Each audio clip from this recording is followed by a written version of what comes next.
Baik kawan-kawan, hari ini kita akan membahas tentang semua hal yang berhubungan dengan saya, mulai dari saya kecil sampai dengan hari ini. Ingat, tetap subscribe, like, comment, and share karena semuanya gratis.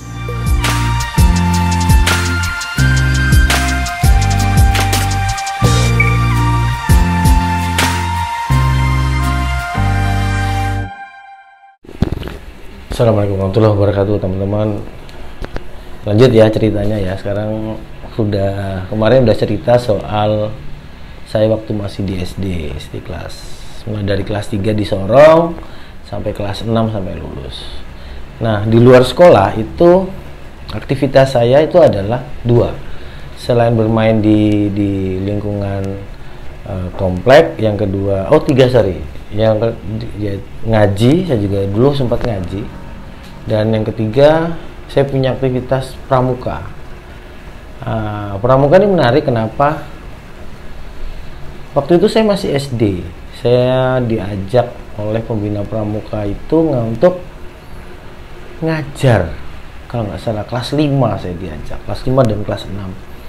Diajak mengajar pramuka SMP. Aneh menurut saya. Menurut saya aneh. Kenapa? SD ini kan siaga. Saya diajak ngajar atau melatih kakak-kakak yang di Penggalang.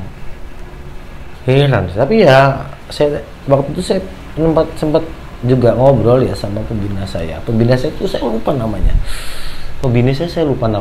Cuma dia orang Papua, dan dia punya sepeda motor JL 100. Sepeda motor laki. Warna hitam. Kemana-mana nggak pernah pakai helm. Ya mungkin dengan baju pramukanya. Dia jemput ke rumah, lalu ngajak saya untuk latihan gitu. Latih deh lebih tepatnya. Ternyata menurut beliau saya bisa hafal dasar Dharma Pramuka, dan itu menurut beliau bukan sesuatu yang mudah katanya. Oh ya, saya bilang. Lalu saya hafal beberapa sandi. Jangan tanya Morse saya nggak hafal. Kemudian semafor, apalagi saya nggak hafal banyak. Cuman pada beberapa skill lain di pramukaan itu saya bisa. Mungkin itulah salah satu alasan kenapa saya diajak, terutama baris berbaris.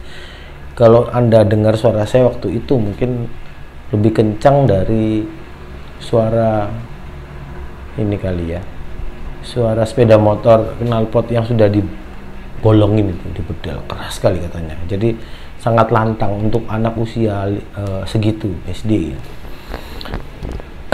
Lalu kalau di kompleks itu saya sering main sore gitu, antara jam 3 sampai jam 6 itu pasti kami main. Kalau di Indonesia kan tuh gobak sodor. Biasa kami bilangnya adalah tali tengah. Kalau nggak gitu kita main sepak bola standar. Nah, yang agak unik adalah kalau dulu saya waktu SD kami senangnya ke empang. Nah, jadi empang itu gambarannya adalah kolam buatan. Nah, ya seperti kolam ikan biasa, isinya kalau nggak salah bandeng. Nah, cuma di sebelahnya itu ada ada sungai. Saya lupa nama sungainya. Jadi sungai itu berdekatan sekali dengan tambak. Oh iya ya, namanya tambak. Kalau kita dulunya bilangnya empang. Cuma kami nggak ke empangnya karena kami takut. Kami lebih ke kali ini, ke sungai yang membawa air itu ke dekat muara. Jadi airnya payau. Dekat muara laut sih itu. Ya, jadi ketika sore seperti ini airnya masih surut, kami mancing paling nggak dapat ikan. Nanti kalau sudah jam 4, jam 5, jam 6 itu airnya sudah naik tinggi, ikan-ikan yang dari laut masuk. Nah, kami bisa mendapat ikan bebara, kadang-kadang kami dapat ikan kakap, tapi ukurannya nggak besar sih, sekian ini aja. Tapi lumayan untuk usia kami segitu mancing. Dan biasanya kita berenang habis itu. Lompat dari pohon tinggi terus.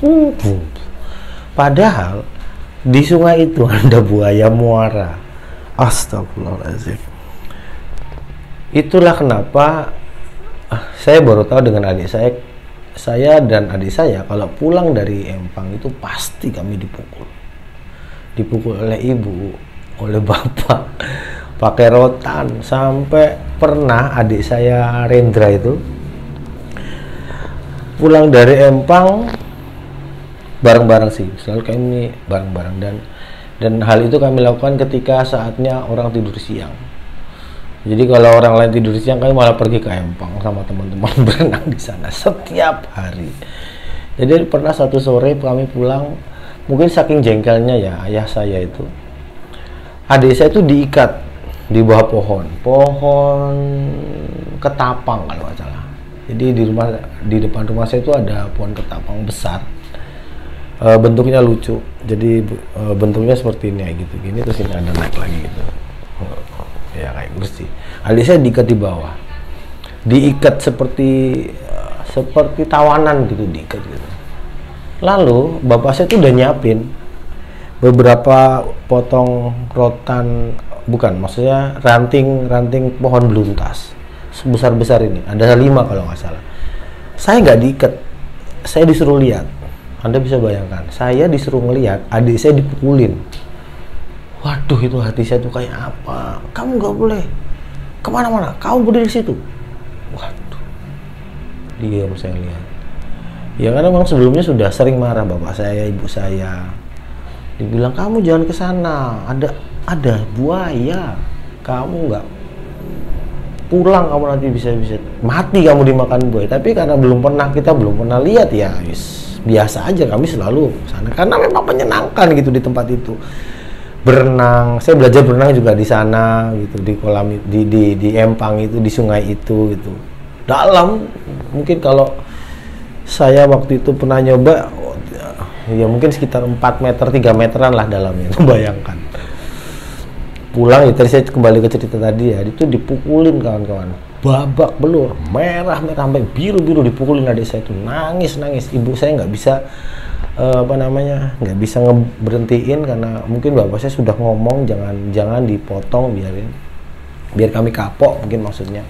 Oma saya, ibu saya itu nangis di dalam, senangis-nangisnya lihat kami dipukul, apalagi dari Rendra adik saya itu dipukul seperti itu. Saya kalau ingat kondisi adik saya waktu itu memang parah. Badannya itu babak belur, sampai habis itu rotan dipukulkan ke adik saya semua. Ya emang sebelumnya kami kalau dipukul tuh pakai sendal, dipukul di pantat gitu. Kadang saya pernah ngerasain betapa sakitnya ditampar itu sama bapak saya. Bapak saya keras memang, bapak saya termasuk keras ngajarin ya. Tapi ya beliau pada tempatnya sih menurut saya. Bagi saya itu mungkin karena kesalahan kami juga. Setelah itu kami disuruh mandi, habis kami mandi, mandi terus diajak keluar. Anda tahu kami di mana? Kami diajak beli sate. Jadi setelah dihukum, kami dienak-enakin, disenang-senangin, dikasih tahu pelan-pelan. Dan apakah itu membuat kami jerah? Tidak. Besoknya, kami berangkat lagi ke Empang lagi. Aduh, di Empang. Sampai pada satu situasi, saya pernah ngeliat buayanya. Dan waktu itu buaya itu bawa, bukan teman saya sih, cuman ada ya bukan teman dekat, maksudnya ada anak dari kampung sebelah itu. Jadi waktu itu kami berenang dan baru berkenalan, ada beberapa anak sih. Nah, anak itu lompat itu. Dari jauh tuh kelihatan seperti ada batang kayu. Saya pikir juga itu batang kayu itu. Nah, teman saya yang lompat tadi menghampiri. Begitu dihampiri ternyata buaya. Dan dibawa.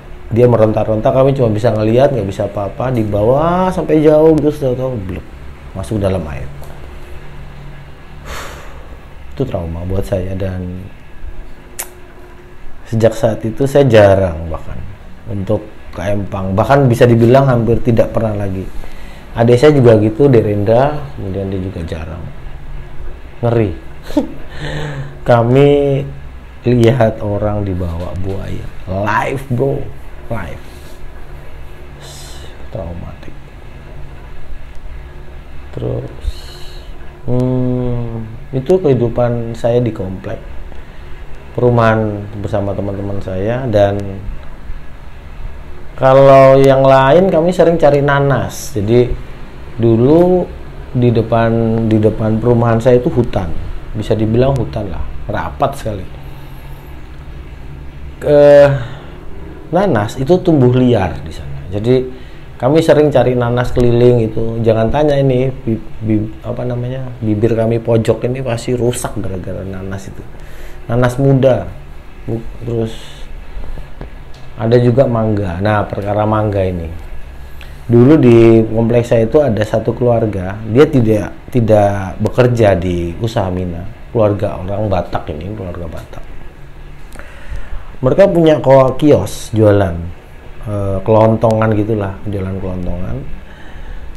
Mulai saya kelas 3 sampai kemudian saya lulus SD itu, sampai SMP pun dia masih ada di situ. Sampai kemudian dia bisa membangun sebuah rumah yang permanen, dipindah dari tempat yang awal, lebih besar, lebih bagus. Nah, di sebelah rumahnya itu ada mangga. Saya heran, mungkin karena disitulah daya tariknya ya. Mangga itu sering kami colong gitu, padahal itu mangganya juga mangga hutan yang notabene-nya kalau masih mengkal tidak begitu manis, pasti asam rasanya. Tapi mungkin karena semangat mengambilnya itu yang membuat mangga itu menjadi terasa enak. Nah, setiap kami mengambil mangga di tempat itu, orang ini selalu marah, padahal ini jelas mangganya bukan dia yang nanam gitu. Ya tumbuh aja gitu mangga itu. Jengkel kan. Terus pernah kami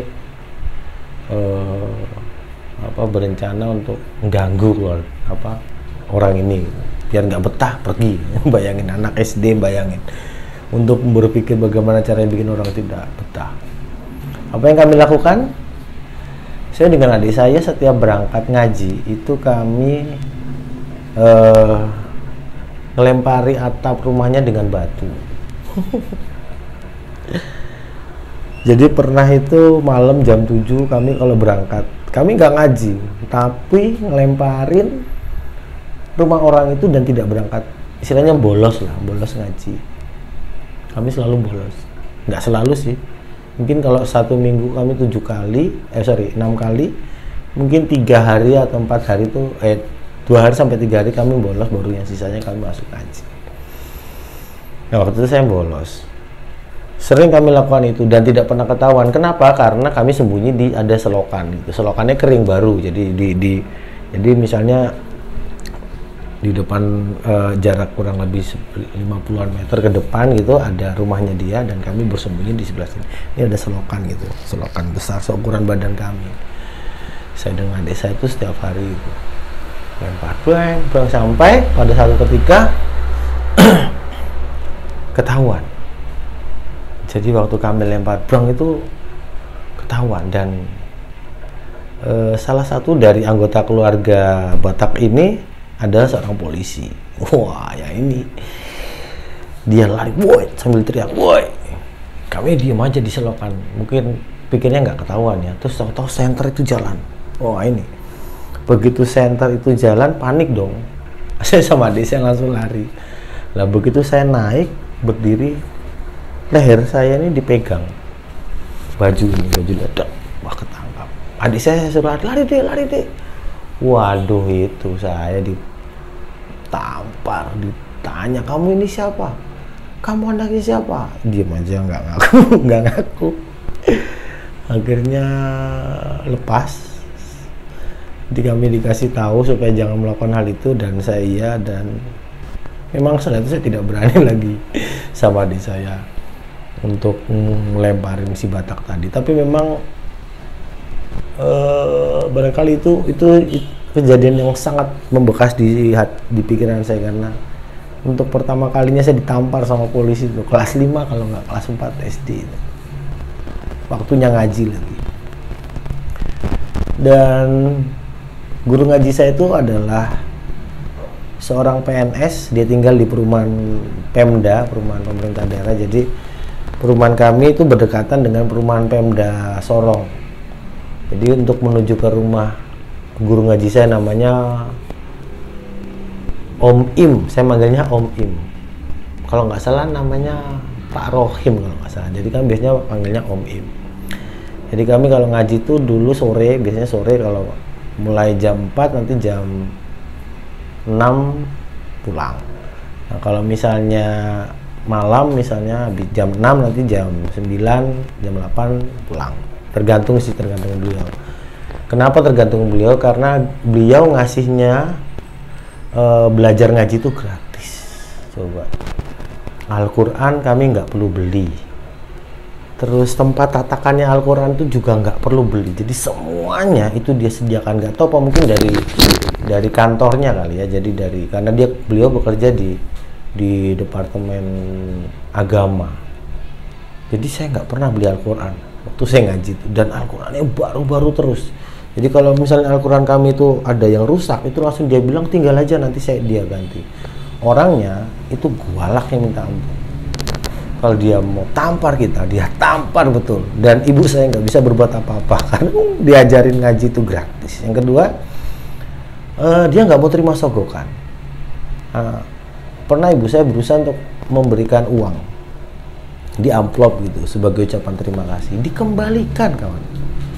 Istrinya disuruh ke rumah saya untuk mengembalikan uang, katanya jangan, karena beliau melakukan itu tuh karena apa ya, ikhlas katanya, ikhlas. Terus diganti sama ibu saya, nggak dikasih uang, dikasih ikan. Ya namanya kami kerja di perusahaan ikan ya, dikasih ikan, dikembalikan lagi.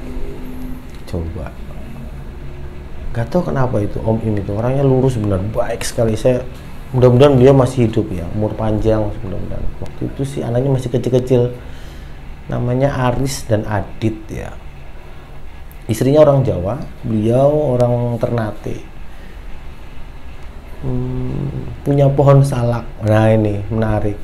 Jadi kalau salaknya berbuah, itu kami disuruh bantuin dia untuk bersihin kebun salaknya dia di rumah di depan, dan halamannya luas.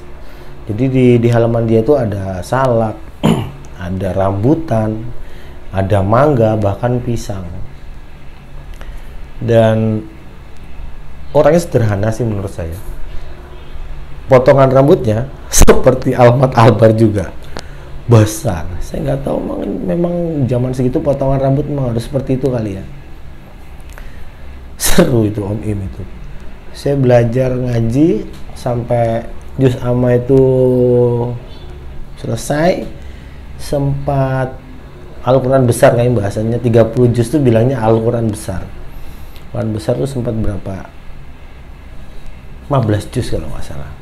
Ini baca aja, jadi suruh baca aja, nanti dia kerja di belakang, entah itu nimba air, karena memang waktu itu di Sorong itu yang punya PDAM itu biasanya orangnya sudah punya jabatan ya. Jadi mungkin Om Im jabatannya belum begitu tinggi, jadi dia untuk masukkan air ke kamar mandi harus pakai timba gitu, harus ditimba.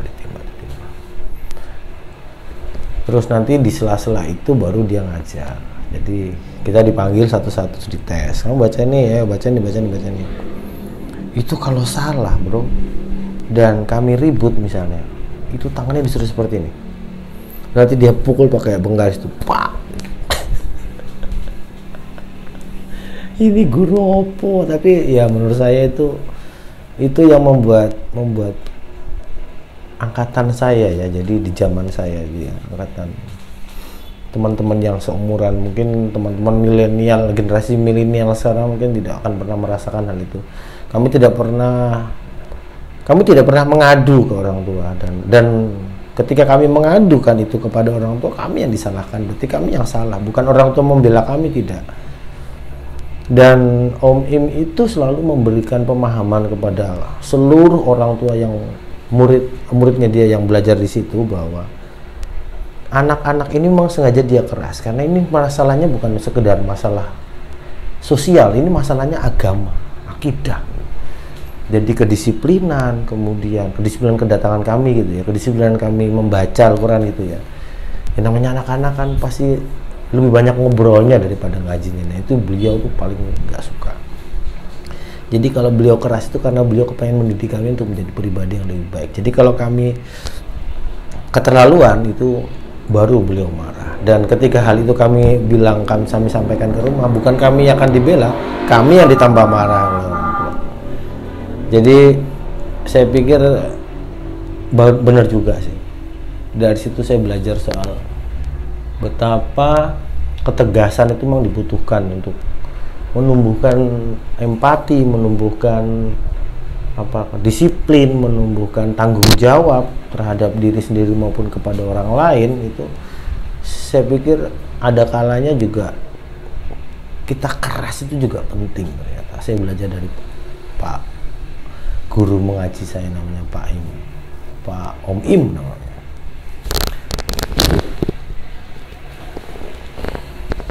Ya mungkin sementara itu dulu kawan-kawan.